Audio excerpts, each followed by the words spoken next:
15 నెలల చంద్రబాబు గారి పరిపాలనకు సంబంధించి ప్రోగ్రెస్ రిపోర్ట్ అయితే కాగ్ విడుదల చేసింది అనేది ప్రధానంగా సాక్షి రేజ్ చేసిన పాయింట్. అప్పుల వృద్ధిలో చంద్రబాబు సర్కారు దూసుకుపోతోంది. అంటే అప్పుల వృద్ధిలో ఇక్కడ కీలకమైన అంశం.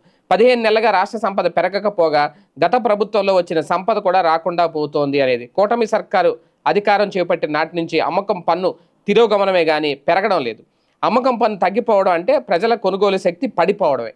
మరోవైపు సామాజిక రంగం మూలధన వ్యయం భారీగా తగ్గిపోయింది. ఈ ఆర్థిక ఏడాది తొలి 5 నెలలు 2025-26 ఏప్రిల్ నుంచి ఆగస్టు వరకు బడ్జెట్ కీలక సూచికలతో గణాంకాలను CAG comptroller and audit general CAG అంటే వెల్లడించింది. అప్పులు చేయడంలో దేశంలో ఆంధ్రప్రదేశ్ అగ్రగామిగా ఉంది అనేది కాగ్ గణాంకాలు వెల్లడించాయి. కాగ్ విడుదల చేసిన గణాంకాల ప్రకారం చూస్తే తొలి 5 నెలల్లోనే కేరళ, కర్ణాటక, మధ్యప్రదేశ్, పంజాబ్, రాజస్థాన్ మించి ఆంధ్రప్రదేశ్ అత్యధికంగా అప్పులు చేసిందట. అంటే ఇప్పటి వరకు వీళ్ళ అప్పులు అనేవి వాళ్ళు చేస్తారు, వీళ్ళు చేస్తారు. కాకపోతే వీళ్ళు 15 నెలల్లో చేసిన అప్పు చాలా భారీగా ఉంది, భారీగా చేశారు అనేది ఇక్కడ కీలకమైన అంశం. మూలధన వ్యయం దాదాపు 6,220.24 కోట్లు తగ్గిపోయిందట. దీని లెక్క ప్రకారం, కాగ్ చెప్పిన లెక్క ప్రకారం సాధారణంగా రెవెన్యూ రాబడులు, బడ్జెట్ వ్యయం అంతకుముందు సంవత్సరంతో పోలిస్తే పెరగాలి.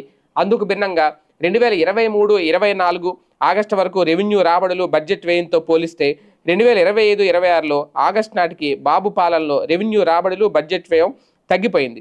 రెవెన్యూ రాబడులు ఈ ఆర్థిక ఏడాది తొలి 5 నెలల్లో 8,752.11 కోట్లు తగ్గాయి. రాబడుల్లో 12.44% క్షీణత నెలకొంది. అంటే రాష్ట్ర ఆర్థిక వ్యవస్థ తిరోగమనంలో పయనిస్తోంది.